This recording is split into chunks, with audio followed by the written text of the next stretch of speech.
Welcome, everyone, to the Live Ultralight Podcast, powered by Outdoor Vitals. This podcast is about inspiring you to get outdoors, showing you how to lighten your pack and build your confidence so you can start living your life full of adventure. I am Joe. I am here today with Tayson and Brigham. And today we're going to be talking figure out a good way to do that. Make it. You just say Brigham, and you just say Tayson. I think that'll work just fine.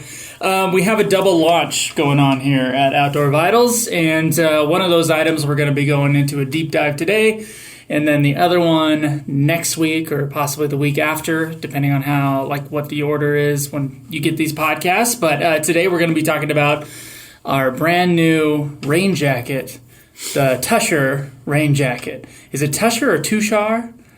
Well, everyone that's touched it so far has called it the Tushar Jacket. The Tushar Jacket. We pronounce it here in southern Utah as the Tushar Rain Jacket. So I guess real quick, if you could tell us about, I guess, what made you guys decide to do a rain jacket in the first place? That's a valid question. It is a valid question. I think we know we have things way more in tune now than we did when we started working on the rain jacket, like in terms of probably vision and structure and just probably a more defined idea of what we even want to do as an entire company. Yeah. If you think about all the things we've implemented, but I feel like it was kind of twofold. It was obviously we knew that eventually we wanted to have a layering system that met every part of a layering system, right? From base layer to mid layers to outer layers, right? So we knew it was on our radar, and I think we had some trips coming up where it was interesting to us, but we'd always kind of thought that there was something else out there, be able to find a rain jacket that the idea was to breathe more. I have historically had a very bad opinion about waterproof, breathable fabrics, and I've froze my butt off in some of them before because I used them improperly, thinking that they were more breathable than they are, and so on and so forth. And so I think initially we were thinking, all right, we eventually want to keep building out these layers. What could we do in the breathable category? So we kind of started to search there, but also it's just getting our feelers out there to see what fabrics we could source, what opportunities are out there, and if there's anything that we could find that would create a better product for us. So it kind of started there, and we just started to look at fabrics really, and with our existing manufacturers as well as new manufacturers, and go through that process. All right. So tell us about the Tushar Rain Jacket. What is it? What's it all about? We went through a long process. So I think to kind of bridge from where we started to where we got, we did initially look for a fabric that you could breathe through it. Now, that's a big misconception with rain jackets, in my opinion, or at least I had it wrong for a lot of years of my life, because so often they talk about rain jackets as being breathable, right? You think you could breathe air, or air could pass through the jacket, which it cannot. But there are a few fabrics out there that it can. And so we initially started there. And as we looked at those fabrics, there were some big cons to them as well, such as weight, such as durability, and such as the hydrostatic head, the actual waterproofness of the jacket. And so as we kind of looked and vetted those out, we didn't love the options, essentially, I think. And we didn't end up feeling like we wanted to actually... And again, these were breathable and air permeable is the technical term. But it was not at a high rate, right? If you blow through cotton or a cotton shirt, you breathe right through that. But blowing through this was pressurized air to get it to pass through. And so it was well, I don't know that that's really going to be that much better. And then looking at the cons of the weights of the jacket, of what the jacket would have to be, the durability and the hydrostatic head, the actual waterproofness, we kind of just started to change our tune of what we were hoping to make. Yeah, I think it's kind of the cool part about, the initial phases of any product development is you may have a very, very, very general idea of, hey, let's make a rain jacket. And we think we may have an idea of what direction to go. But then as you research it and you look into materials, it does kind of start to help guide the right direction, and that's a really good case is with this rain jacket, because it helped us kind of question things that we earlier on thought we wanted to do, and then with a pretty, I'd say, unbiased, in an unbiased way, that it just kind of guided the direction to get us to kind of think more about like what a rain jacket should be, how it should balance things out in terms of priorities, and before maybe we list out kind of what as we reassess that, I think it is cool and it's nice that a lot of the ways that these projects start is because of the position we've built Outdoor Vitals into, we can just test. So I don't think we were originally thinking we would roll out a jacket this year even, or last year, or it was more so, hey, let's see if we can get jackets built in these fabrics so that we can just start testing, right? Because we know in a 5-year plan we want a rain jacket, but we don't know when that's going to be in the 5 years. It's really dependent on if we actually come up with something that's unique and better. And so we've got a lot of lines in the water at all times. So, I mean, even right now, I won't list them out, but there's a handful of products that we're wearing and testing. We have no idea when they'll be released or if they'll be released. It's all dependent on what we continue to develop, and then if we feel like, hey, this is something that is truly unique and that we can bring to market. So that's kind of where the rain jacket went. Is initially it was just, let's just see if we can try it. Let's start the R&D phase of a development process. And we started that, and after we kind of got through this initial phase, we went back and we reassessed and started to name out a few other priorities that we wanted in the jacket. So I guess with that question in mind, Brigham, as we got to the stage where we're looking at some of these different fabrics and assessing what does a rain jacket need to do, what do you remember we really highlighted, I guess, in that? One of the interesting priorities was kind of wanting something to be like as lightweight as possible, but without giving up too much in terms of like durability, or just not wanted like the lightest weight jacket we could develop that like we wouldn't hesitate to use, really, like because what good is a rain jacket if it's so fragile that you're worried about brushing up against a tree on a trail, you know what I mean? Or just like if you're worried that your backpack straps are going to just eventually cause too much abrasion and start pushing water in through the fabric. And so I think that was like kind of one of the focal points. And then also, realizing that like you could perhaps design a jacket or find the right fabrics that would find a good balance of, the ability to technically breathe while also meeting like the weight requirements that we had, but that were also durable enough that we weren't afraid to use it all day. I think as we assessed the market, it became pretty clear that there's really, really lightweight rain jackets out there.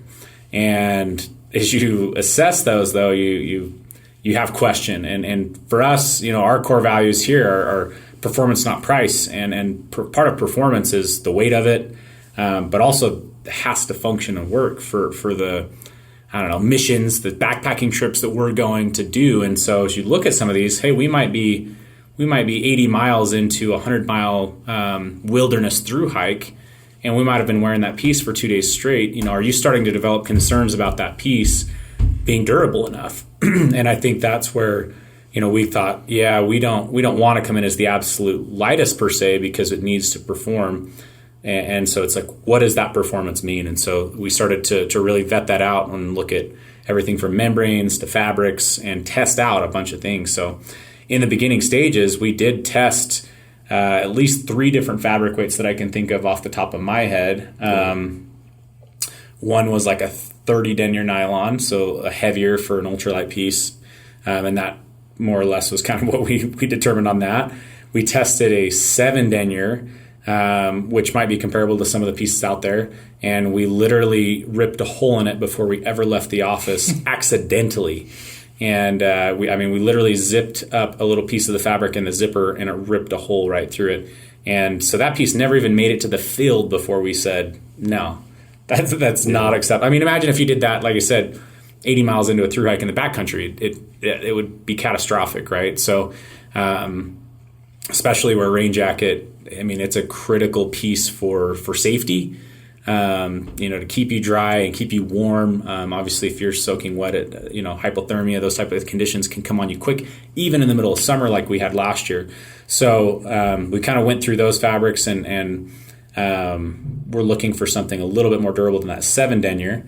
So we started kind of to test through there. But alongside of that, we had some membrane options. And then in any rain piece, there is a 3-layer system, or roughly a 3-layer system where you've got an outer fabric that protects the membrane. The membrane is in the middle, and then you've got a backer to that helps hold it off the skin and also help protect that membrane. So as we're doing that exterior fabric testing, what were we doing with membranes, Brigham? Well, in terms of selecting them, or yeah, I mean, what were we kind of? I don't know. We were looking at a few different options, right, of membranes, and those, and why did we settle? Yeah, early on, like it did kind of progress and evolve a little bit. Like early on, we were still looking for like maybe the highest level of breathability in a membrane itself, and we had a jacket made with a laminate that used that, but it used a heavier face fabric and an inner lining fabric that, like Tayson said, like the jacket itself was too heavy, and yeah, we could have perhaps changed either that face fabric or the lining a little bit with that membrane, but the numbers, like the testing numbers on the waterproof rating with that membrane were a lot lower than we would be confident in using like in extended rain. So yeah, that's we had a lot of conversations with suppliers about like finding the right membrane that got us like, really high waterproof ratings with, maybe a target window of breathability in terms of numbers.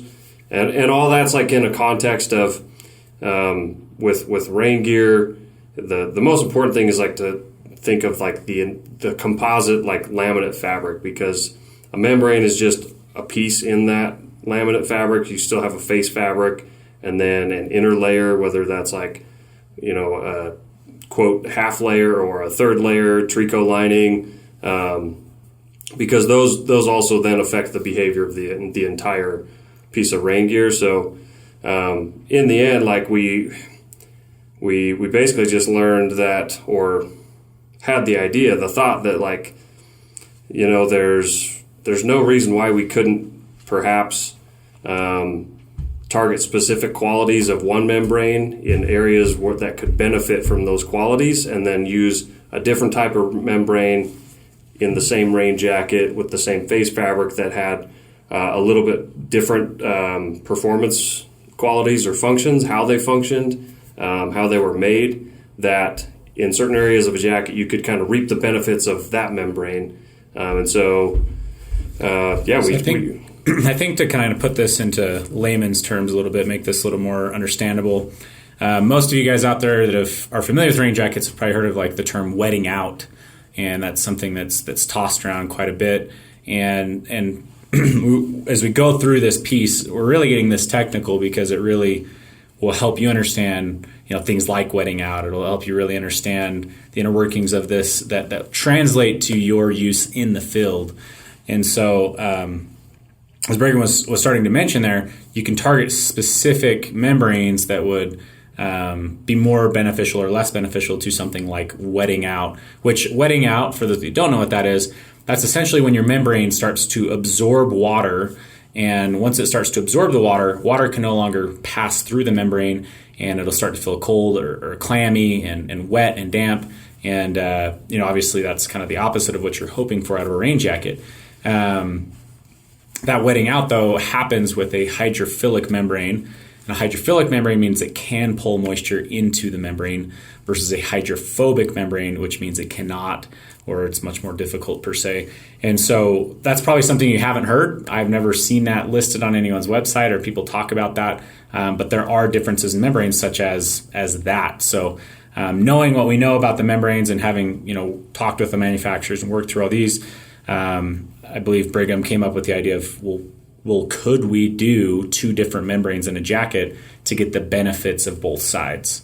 Can I ask the dumb questions? Go ahead. Okay. For a rain jacket, why would you, for like layman's terms, no one knows what you guys are talking about, right?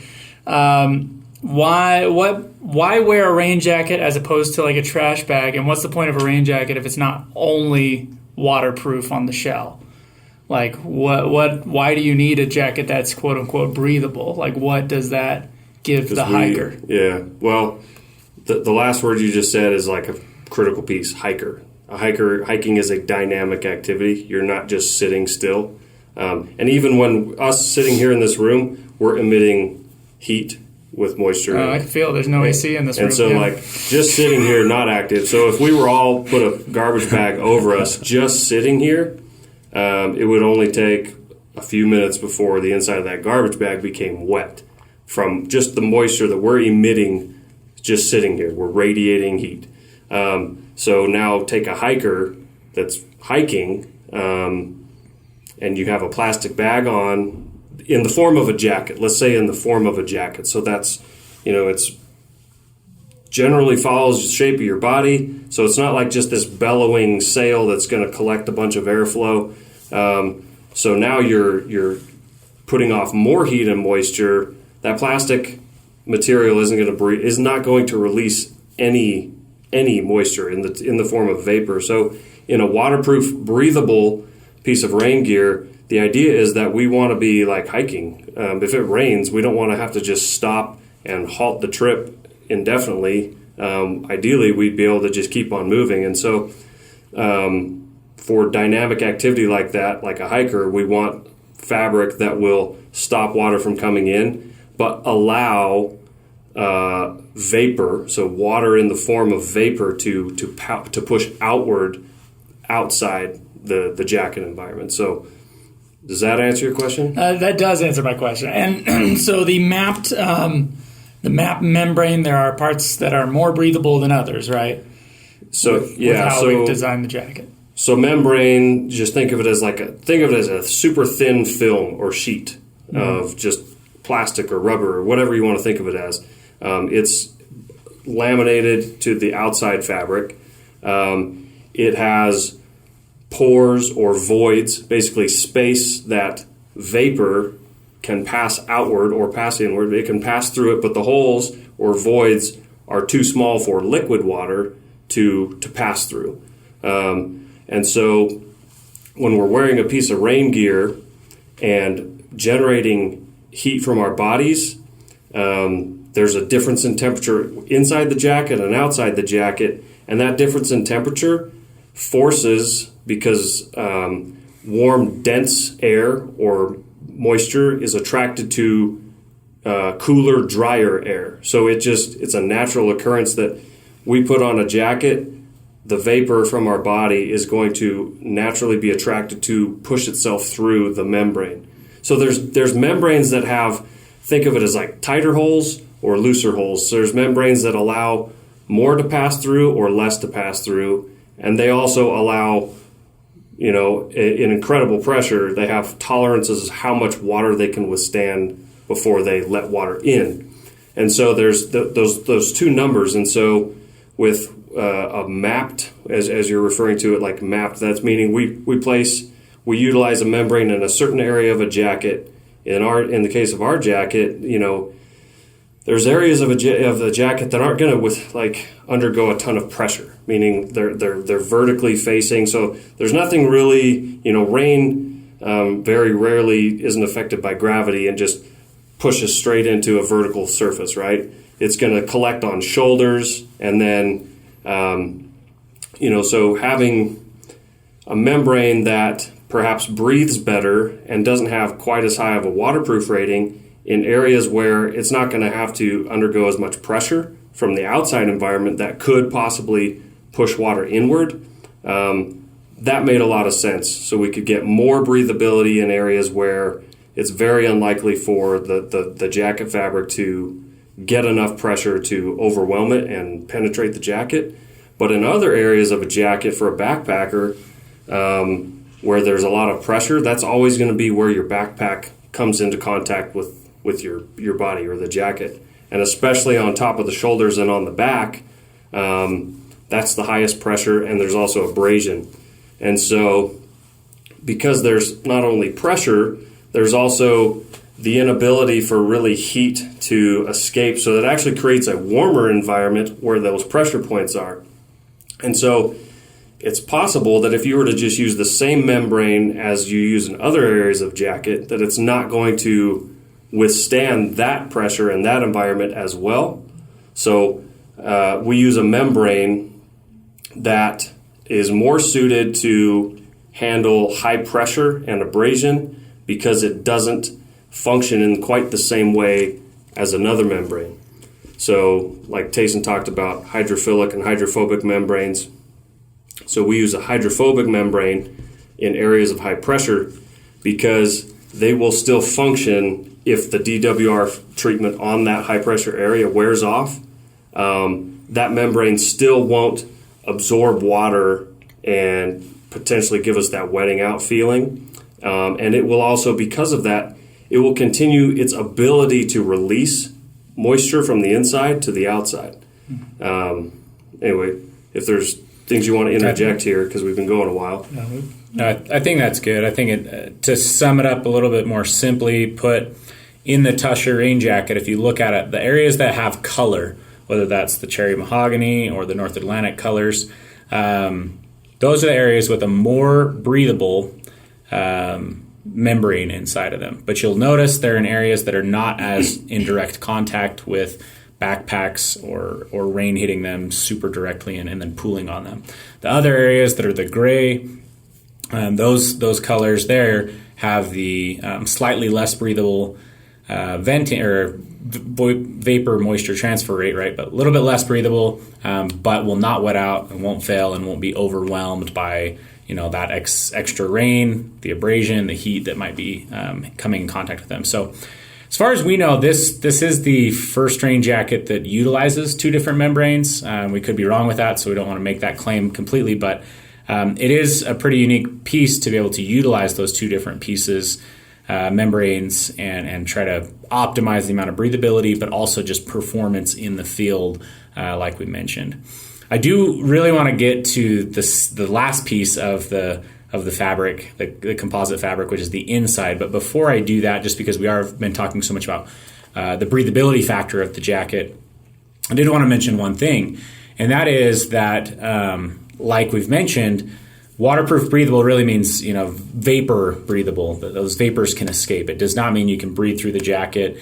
A lot of people get that confused. Even with very high breathability rates out there, you might be giving up certain things.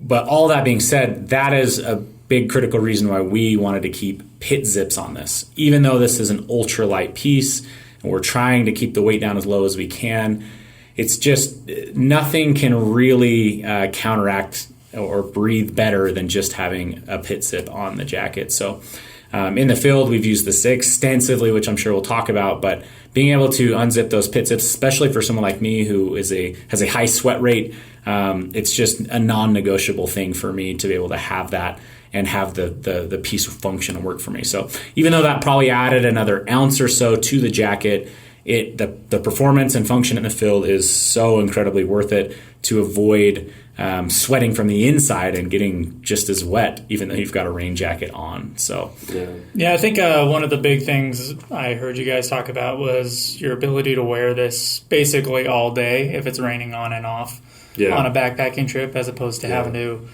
put on the rain jacket every time it rains and then take it off because you're going to sweat inside of it, and what's the point of that? Yeah, rain jackets are one. They're a very technical piece. There's a lot of just so many dynamic variables, but they're also like one of the more expensive apparel pieces that are out there. But they're also one of the most frustrating in terms of user experience apparel pieces that is out there. I think they're probably one of the jackets or pieces of outerwear that people have or find them the most either frustration or disappointment in, that's tough because it's very expensive. You want to be happy with that product, and so even if the product is totally fine, it's not something you ever like want to use as your rain jacket. You don't look forward to wearing it for 20 miles, but like it is really obnoxious to have to stop and take it off, put it on like repeatedly throughout a day. And so if you have a general idea that like, yeah, it's cloudy and it's probably going to be like this all day, it might rain for 2 hours and not rain for a half hour, it's really obnoxious to stop and take it off, put that on. So like, that's why, Tayson's talking about the pit zips and just, if it's not raining, but you think it might rain again in an hour, like just save the time over and over of stopping by just unzipping the jacket a little bit and keeping the pit zips open. And a lot of the time we've been able to get away with like in like moderate to light rain, like just leaving the pit zips undone because it's very hard for water to actually like get under there and get into the jacket. So yeah, I mean, it's having the pit zips in there is just like, in our opinion, a mandatory thing. Mm.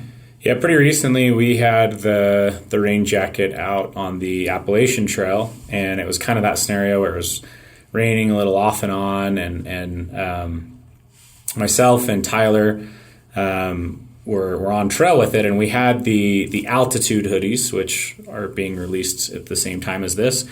And then we have the Tushar over the top. And especially when you've got like long sleeves on, man, you can really get away wearing that Tushar for a long period of time, even between rain, without getting overwhelmed or getting too hot or developing sweat and whatnot. And so that was like a really good test because it's high humidity out there. It's been raining off and on. But being able to wear that for over an hour without feeling like we needed to take it off just really showcased how well it does breathe and how well you can vent it when you need to and not have to just be constantly layering up and down. Not to mention, just to go back to that durability factor, there's definitely some rain jackets out there that you just don't want to wear it any amount of time longer than you need to keep abrasion and chance of damaging it to a minimum. So something else just to consider with that. Okay. Oh, good. No, go ahead. So you sounded ready. Yeah. Well, we've covered like some major functions of the jacket, right? The exterior fabric. Yeah. We ended up using a 20 denier nylon. I do have a question about exterior fabric. Okay. Is this going to be a piece for those at home? Do we need to treat this with DWR regularly, or what? What is how do we keep this thing? We can cover that now since you're asking. So it comes DWR treated. So durable water repellent treatment. It's just a chemical application that will wear off eventually. But its job is to make water bounce off of it. Its job is to make water not be able to stick to the face fabric at all. The 20D nylon face fabric with a DWR water just hits it and it should run off. And that helps with the breathability of the fabric because it keeps the surface dry and cool and makes water from our bodies want to move out. That'll eventually wear off. So, and that's with like all rain jackets on the market. All rain jackets, anything with any DWR. Yeah. Like that's the reality. But to your question about like cleaning or maintenance, one of probably I would say one of the more frequent like misunderstandings or misinterpretations when people do start feeling like their fabric is starting to absorb water a little bit on the face fabric. I found that more often than not, it's because it's dirty and it could just use a wash. And then because dirt, dust, any contaminant from the environment, it will still stick to the face fabric. It's not, DWR is not for like all physical matter. It's just for water, right? So, but like dirt, if it's on the face fabric, water sticks to dirt. And so even, if you're in some dust, some windy days on trail, dirt and dust will stick to the face fabric before water. That will absorb water, and then you're going to feel like my face fabric is absorbing water.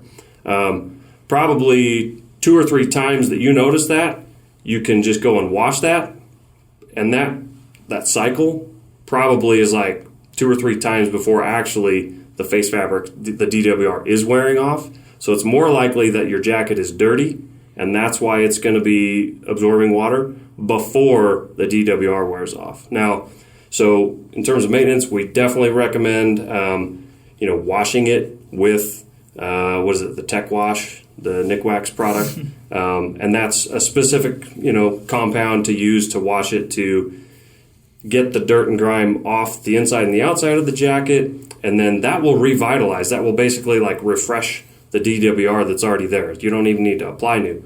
But when the DWR does wear off, and you can verify that by washing it and then running it under the water in the sink, you'll see like, hey, I just washed it, but it's absorbing water. DWR is worn off, so then just wash it with the other Nikwax product that reapplies the DWR, and then like keeping an eye on it and regular maintenance don't be afraid to wash your jacket, because you'll get actually the best performance with a clean jacket every single time. Okay, good. That's something I just wanted to cover in case people buy the jacket and be like, it's not working. It's like, well, there's a lot of other factors there. So yeah, and one thing just to note too is we do utilize a DWR treatment from our partners that is incredibly abrasive resistant. That's one of the ways that DWR comes off of a piece is just through excessive abrasion. So it does have a much higher resistance to that. Not all DWRs are totally equal, and we're definitely using a very premium DWR treatment on this piece to help that last longer. But again, the good news is because the membranes we're using on the inside, it does not rely on the DWR. There definitely are jackets out there that rely heavily on DWR, and once that DWR is uncoated or it gets polished off of the fabric, you'll almost instantly start wetting out those jackets, and it will no longer be breathable. So because of the placement of our membranes and whatnot, that pretty much won't or should never happen to you. So that's one of the things that you can't avoid with this piece. Okay. Well, sorry, you were going through the other features before I took I mean, in the interest of time, do we want to touch a whole lot or at all about like just the terrain details of like the membrane or not so much? Probably not. Okay. Just know that we did select this membrane based off of kind of a durability standard. It was developed for that, and so it is expect this piece to, even though be extremely light, to, like I say, be able to wear it for extended period of times. So this part is actually one of the most exciting parts for me that I want to talk about in the fabric, and that is the backer of the 3 layers, I guess, essentially in this rain jacket. Now, for brief history, I guess, on other rain jackets, you have a 3-layer fabric, which is going to have an exterior fabric, a membrane, and an interior fabric. You're going to have a 2.5 layer or something like that, whatever they choose to call it, but a 2.5 layer is essentially going to have an outer fabric, a membrane. And on the inside, they use something like a treacle backer, which is kind of like an open weave or mesh type of material that they will then bond and adhere to the membrane as well. Yeah, that's a 3-layer. That one's a 3? Yeah, a treacle backer is a fabric. It's considered a fabric? Yeah, that would be a 3-layer. Okay. So that would be like a way, I guess, a treacle backer would still be a way of trying to lighten up that backer on the back of the membrane, to get it as light as you can so that it still serves its purpose of slightly protecting the membrane, but more so holding that membrane off of the skin to help that vapor transfer and just comfort inside the jacket. So that's 3-layer. If we went to 2.5 layer, what are people typically doing for a 2.5 layer on that inner side?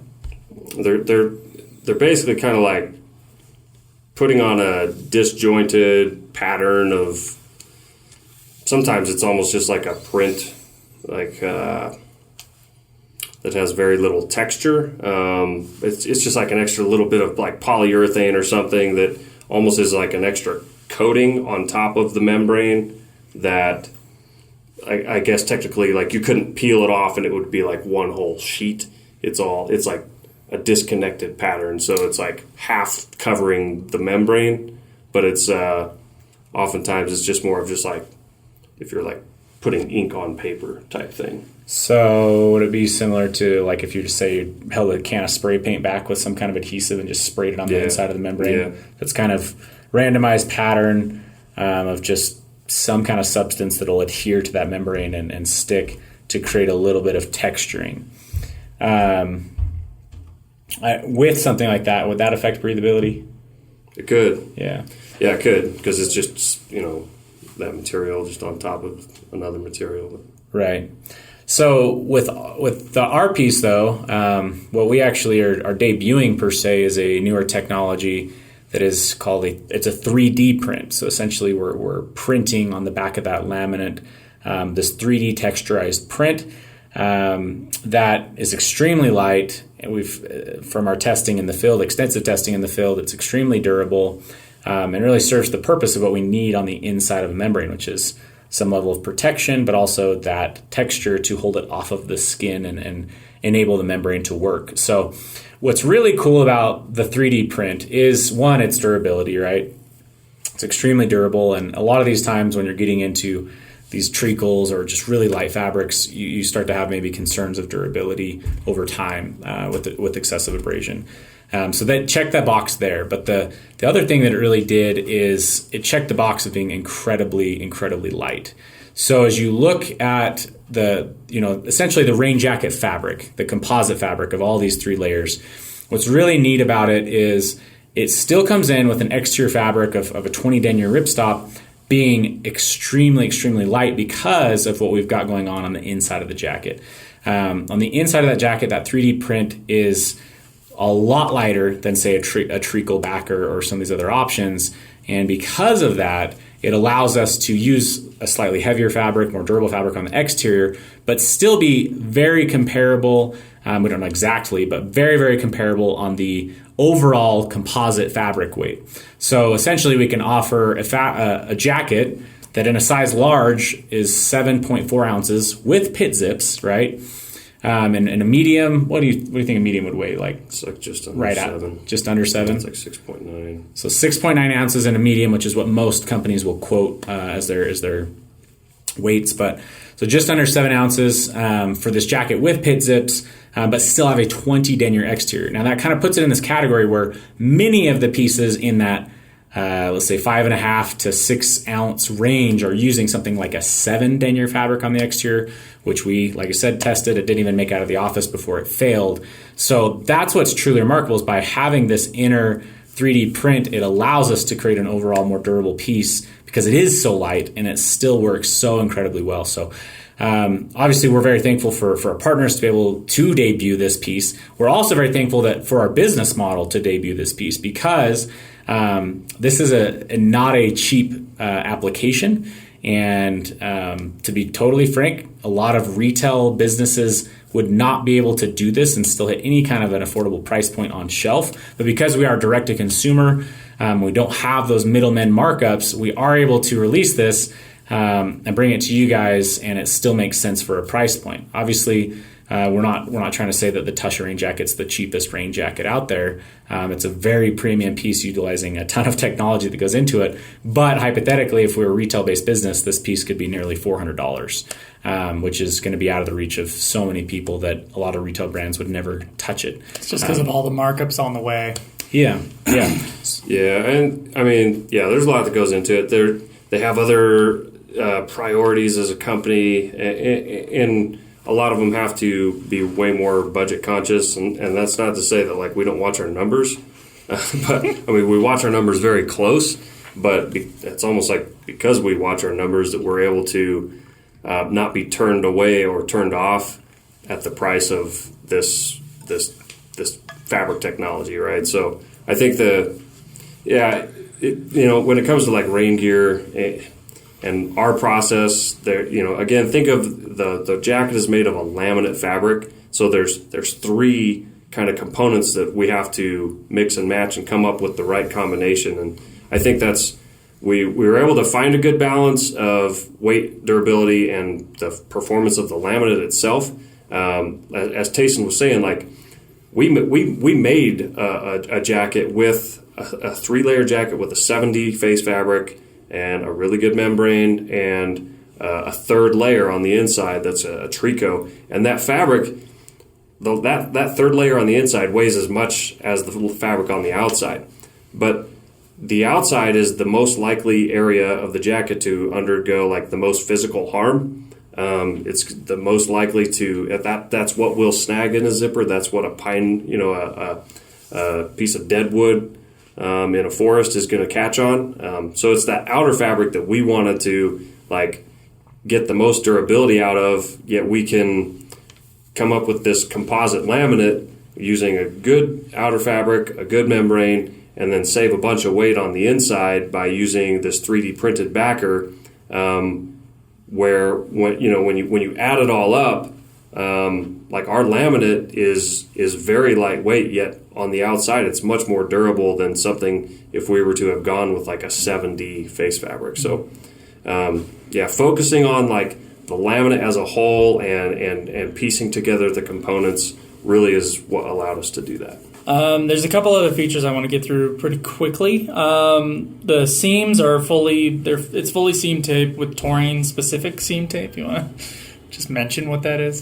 Yeah, I mean, really quickly, we'll just go through that. But there's different seam tapes that you can buy out there. And so typically, a lot of times in the industry, you will select your membrane and whatnot, and then you just buy a seam tape to tape up your jacket. Whereas with this particular piece, the taurine-specific tape has been created along with the membrane to get maximum adhesive levels. And so we actually do test that through, or Torrey actually tests that through what's called a jungle test, where they put it in an extremely hot chamber of about 170 degrees. They introduce heat and moisture and even some acidic levels into there. And they test this for durability, where a week in that chamber would equal a year of continuous use. And so we've seen through testing of that, that essentially this seam tape is outlasting every other tape that they've tested, essentially. So it's incredible. Last that we had seen, it was up to 10 weeks and was still holding strong. So that's a big part of the durability of a piece. Obviously, if your seam taping starts to come off, the jacket will no longer be waterproof. So, and we got YKK AquaGuard zippers. Yep, throughout the piece, along with it on the chest pocket as well. So why don't we have hand pockets, right? Is this the one without the hand pockets? Correct. Yeah. You want to go into that decision? Yeah, Someone will ask. Their reason for no hand pockets. One is just weight, right? So there's a factor of weight in there. Two, in my personal use, if there's hand pockets, I'll probably try to use them. And if I try to use them, I'm literally opening up a hole right in the center of this piece to introduce moisture. It'll roll right down your sleeve and right into your pocket. So that's another good reason. I mean, those are the two main reasons in my mind. I don't know if there's anything else. Yeah, I mean, I'll throw one more in there, but just to kind of double up on what you just talked about, this is, if we're trying to make the end product, we want to balance out all these priorities, but Rain Jacket's job, number one, is to keep us dry, and the reason for that is because if we're wet, we will lose a bunch of heat to convective heat loss and evaporative cooling. So Rain Jacket's job, number one, is not convenient place to put things. It's not a place to warm your hands. So it doesn't mean that there aren't great rain jackets out there that do have pockets or don't have pockets, but in terms of the overall design, every additional pocket you put on there is a potential weak point and breach point for water, like Tayson said. And it's just not a priority with this jacket. They also add weight. And more stitch holes that have to be sealed or welded. And so, with trying to balance out a really light rain jacket that we can wear all day, it just didn't make any sense to put hand pockets and add an ounce to the jacket that would not add any waterproofness or breathability to the jacket. It would only basically detract from its performance. So I'd say that's kind of the thought process there. Yeah, I mean, that being said, too, we do have the chest pocket on there. It is quite a large chest pocket, so you can still hold quite a bit in there. But, I mean, when it's actively raining, I would never suggest you have your hands in a pocket anyways. So, all right. That's kind of all the features that I have written down in front of me. Could you tell them about the testing process a little bit and when you decided that this jacket was good to go and ready and how excited you are? You got about 10 more minutes. Yeah, I think this is good. Just to get into the actual application of what we've tested in the field where we've taken this piece. So I guess I'll let you start with that, Brigham. Just where have you/we taken this piece and used it? And finding rain's kind of hard sometimes, even when you go to places where it's supposed to rain. But in the end, we've had this in some very high elevation areas in severe rainstorms, thunderstorms, hail, and snow and sleet, which are all really challenging environments for a rain jacket fabric to withstand. And we've had like I personally have had it in the shower, and that's kind of funny and great. But it's like, I would say almost any average or above rain jacket should be able to keep your torso dry in a shower. Like that's kind of like it's not really even worth mentioning, but you know, I've had it on multiple backpacking trips, taking my kids out backpacking in like the Uintas of Utah, some mountains up in Idaho, and I've worn that in the rain, and nothing really challenging, but it did its job. But then when we got to the fast pack, the Tushar Skyline fast pack, when we ran across the Tushars with fast packs, that was like the first like really substantial kind of abuse test of the rain jackets. That I think we had 4 or 5 guys all with the jacket that were kind of doing the same thing. Yeah, if you don't follow us on YouTube, please check us out, Outdoor Vitals, and there's this, it's called the Skyline, I think is what the video is called, and it's like 60, how many miles you guys do? Like 60 miles? I think. 62 miles, and it was raining pretty hard on them. And they were, the amount of running you guys were doing and everything like that, that's a pretty terrible situation for a rain jacket. So it's definitely one of those times when you get off the trail and you're like, you have the moment of like, man, this really performed. Because like you said, we're running, so not only are we developing heat on the outside of the membrane, which can start to actually make that membrane work less or in reverse, but we were also taking a lot of abrasion on it, right? Because when you're running versus hiking, that pack is shifting and rubbing on that fabric the whole time. We were in the jackets for massive chunks of the day, all of the days. And so just a really, really good test environment, and can honestly say it was that trip where we came off and we're just like, man, we really have something here. It is really incredible, because in a fast pack too, a lot of us had sub 30 liter fast packs, meaning space is at a premium. So you've obviously got to have a really light piece, but they can still do that. It's just not that common to have. I mean, a lot of jackets, I would say, that are in the same durability category of this are going to be, 40% heavier or more, right? Get up to even a pound or something. So it was definitely that trip, I think, where we all came off and were just super impressed with it. We really knew we had something, and then we rolled that into more and more and more trips, essentially, such as the Highline, where we went and got rained on extensively. The next morning woke up to slush and hail. Where it started to snow on us, and we hiked all day in rain and in slush and in hail, and they had a full day of just living in that rain jacket.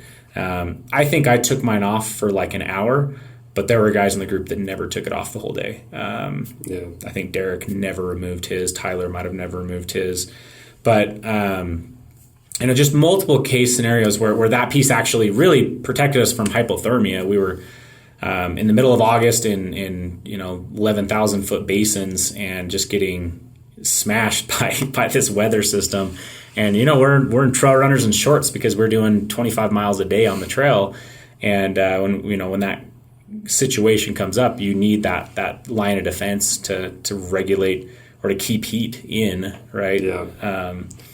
I'd say, like I said before, it's like I never want to wear rain gear, but man, on both those trips, the environment where we were in was a lot of the time above the tree line, so just massive exposure to wind with the rain, which is that'll just suck the heat right out of you. But man, those trips was it was the situation where I didn't want to get out of the rain jacket. You know what I mean? It was like.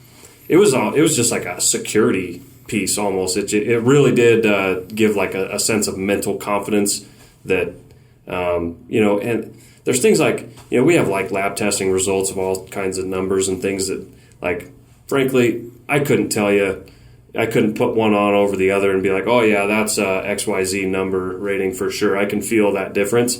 But what I can tell you is, in basically the worst case scenario for a rain jacket, for all the many hours, dozens of hours that I wore that jacket in the rain over those trips, I was never wanting to take the rain jacket off when I was wearing it.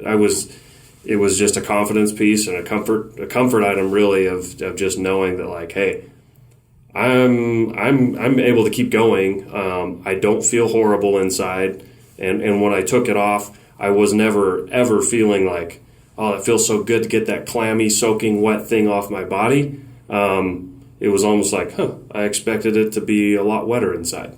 Yeah. And so it was just a huge confidence-inspiring experience of testing that jacket in the field. Yeah. I mean, the testing went on and on and on, right? We've took it all through the winter season, took it all through the spring season, took it out to the AT, just a lot of additional time and miles. I took it into the high country of Colorado for a week, and we've just developed a massive level of confidence in the piece. And again, just at the spec weights and functions of the jacket, we really think we have something that's unique. And you know, and I might just say too, to guys that have never purchased a rain jacket, there's a lot to consider. Rain jackets are quite pricey. And it's kind of it's a tougher decision to make, right? Because you can go out there and buy something like a frog tog that's going to be like $40 or something like that, and it technically could keep the rain off of you. But definitely, when you're ready for a rain jacket that's going to perform, I just don't think there's really anything that's in this category currently out there. So it's a really cool piece. Obviously, we could have been doing R&D and testing on this for another couple of years, but we were so pleased and excited, I think, by the results that we did generate and the use cases that we were able to perform it in, and that it just made sense. We were very confident. I mean, I actually remember as last fall. So this fabric takes 9 to 10 months to produce just the fabric, right? It's a very new fabric, and so it takes extra time for the mills, but it's also technical fabric coming out of Japan. And but I remember in the fall of last year, we basically just was like, we have no reason not to order this. We're so happy with it. Yeah. I think Brigham just kind of asked me that. I said, I have nothing to add more to this. You know what I mean? So let's go ahead and place that PO. So yeah, I mean, before it was all one color. Now it looks really cool, by the way. Yeah, you'll see in all those videos like a blue looking solid piece. It did have different membranes in it, but they were the same color. Now it's also a very sharp looking jacket. Yeah. It's a few people around the office have called it their favorite looking thing that we've produced here. So it's pretty sharp. And it's just the two colors, right? The mahogany and the North Atlantic, or the blue. Yeah, kind of this maroon color for the two-tone, and I don't know what you'd call that. Not a teal, but like a greenish blue. I see green, they say blue. It's both. You know. So, but they do look really sharp. So, guys, there will be a link in the description of this episode if you want to learn more about the jackets. You can, and stay tuned when we're going to be talking about the Altitude Sun Hoodie, another excellent item that's going to be coming out. Again, that'll be next week or possibly the week after. But guys, feel free to send us your comments, questions about backpacking or the Tushar Rain Jackets, cool outdoor stories, or ideas for future episode topics. If we think it'll bring value to our audience, we will read it out on the show. You can do that by commenting on our Live Ultralight Podcast YouTube channel, which please go and subscribe to that, by the way. Or you can send us an email at liveultralightpodcast@gmail.com. We actually do have an iTunes review, and if you'll pardon me while you're looking that up, this up. I just kind of had one last thought that I wanted to, or question I wanted to pose to Brigham, right? Because I kind of brought this up, but I don't know that I fully answered it, which is, Brigham, why would you suggest someone invest in something like the Tushar Rain Jacket over buying a $40 frog tog jacket? Have you ever had one? I've had one. I have it's somewhere in my garage bins. A whole suit, man, pants and jacket, but it'll last a lot longer. It'll consistently, over years of time, hold up. The seam, from the seams to the face fabric, it's gonna, as long as we keep it clean, maintain it, it's gonna maintain its performance for like years. It's gonna hold up. It's gonna fit better. It's gonna weigh less in general. So. Frog togs are quite noisy. I think back to mine when I was using those years and years ago. The noise always bothered me, but they were, I just did not trust the durability of it. The fabric and stuff seemed very fragile. The zippers were not trustworthy, I guess you could say. And yeah, I think you get what you pay for a lot of times. So it's just something to remember with that. But I don't know if that fully answers it for some of you guys that might be kind of on the fence of investing in something like that. But durability, like I say, performance in the field, actually keeping you protected in potentially extreme scenarios, I think are a few of the highlights of why it'd be worth investing in something like a rain piece. So yeah, I guess I would add just, like you can look at numbers, but people would be benefited if they look at the overall package and everything as a whole composite jacket or whatever, meaning like we take the time to look at the combination of face fabric, membrane, lining, the zippers, how many pockets, how few pockets, where if we're putting pit zips, and then actually constructing the jacket in the most efficient and waterproof way, minimizing seams, minimizing pockets, minimizing breach points, and then making sure that the seams are very, very well constructed in terms of taping, that we look at the tape, we make sure that the tape comes from the same place that the membrane and the laminate fabric comes from. It's the same people designing and making and engineering the fabric as that are making the tape. They're paying attention to using the correct heat and adhesive combination to make sure that the tape that they know works well with a given laminate is going to stay on there as long as possible. I think those are the areas that kind of start to differentiate more of a lower end piece of rain gear versus something that is deliberately and meticulously constructed and designed to try to mitigate all the variables that are out there. All right. Well, quick answer there. Always. This is a 5-star review from DeBooper on June 16th. Being a novice camper / hiker, I'm always looking for good advice. Whenever I listen to the Live Ultralight podcast, I learn something valuable about hiking or backpacking. Sometimes it's technical or gear related. Other times it's just a unique experience that the OV crew had on the trail that I can benefit from. I find these podcasts very enjoyable to listen to and always want to get out on the trail after listening to them. Thank you for the excellent content. Thank you, DeBooper, for your review. Guys, send those and I will read them out on the show. Once again, you can check out the links to not only the Tushar, but a whole bunch of our stuff in the description below. When you click on those links, it lets Tayson and my boss Derek know that you, in fact, do listen to this podcast. And we can keep on bringing you more content. Otherwise, guys, stay tuned, and we'll see you next week. See ya.